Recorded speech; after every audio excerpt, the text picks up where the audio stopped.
श्रीमद्वाल्मीकि रामायणं सुन्दरकाण्डं पञ्चषष्टितमः सर्गः चूडामणिप्रदानम्। ततः प्रस्रवणं शैलं ते गत्वा चित्रकाननं प्रणम्य शिरसा रामं लक्ष्मणं च महाबलं युवराजं पुरस्कृत्य सुग्रीवमभिवाद्य च प्रवृत्तिमत सीतायाः प्रवक्तुमुपचक्रमुः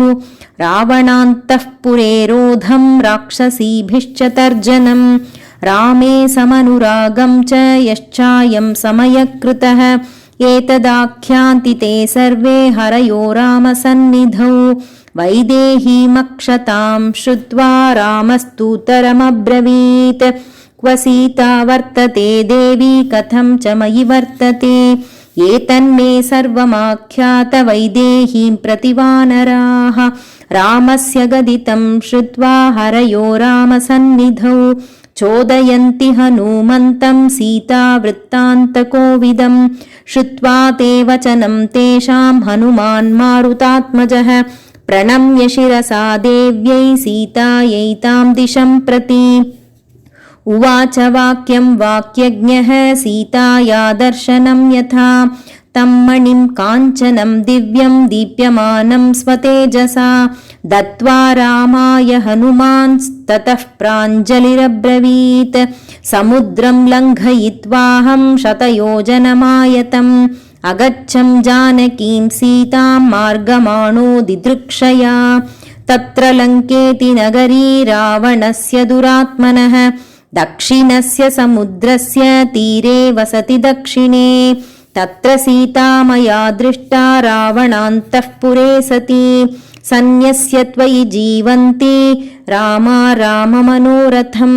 दृष्टा मे राक्षसी मध्ये तर्ज्यमाना मुहुर्मुहुः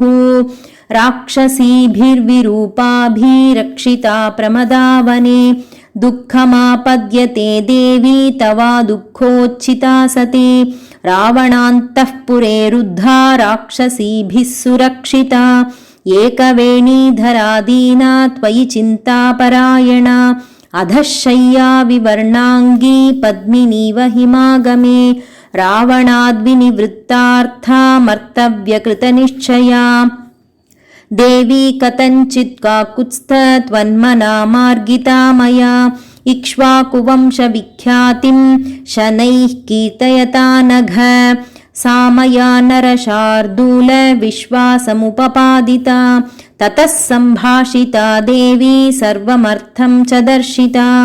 रामसुग्रीवसख्यं च श्रुत्वा प्रीतिमुपागता नियतः समुदाचारो भक्तिश्चास्यास्तथा त्वयि एवं मया महाभागा दृष्टा जनकनन्दिनी उग्रेण तपसा युक्ता त्वद्भक्त्या पुरुषर्षभ अभिज्ञानं च मे दत्तं यथा वृत्तं तवान्तिके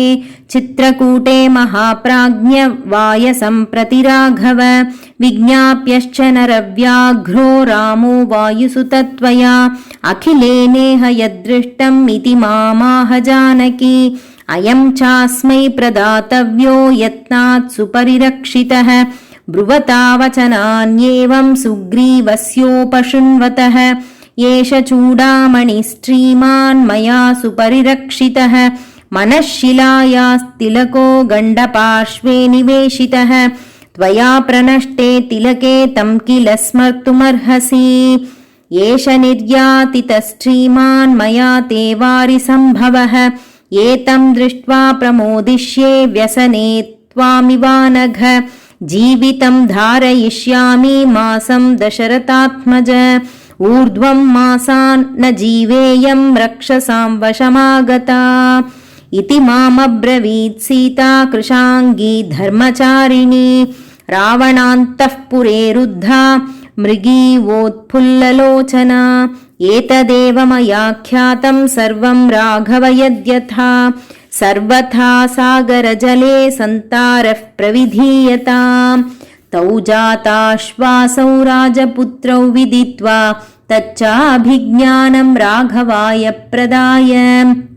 देव्या चाख्यातं सर्वमेवानुपूर्व्याद्वाचा सम्पूर्णं वायुपुत्रः शशंस इत्यार्षे श्रीमद् रामायणे वाल्मीकि आदिकाव्ये श्रीमत्सुन्दरकाण्डे 65तमः सर्गः।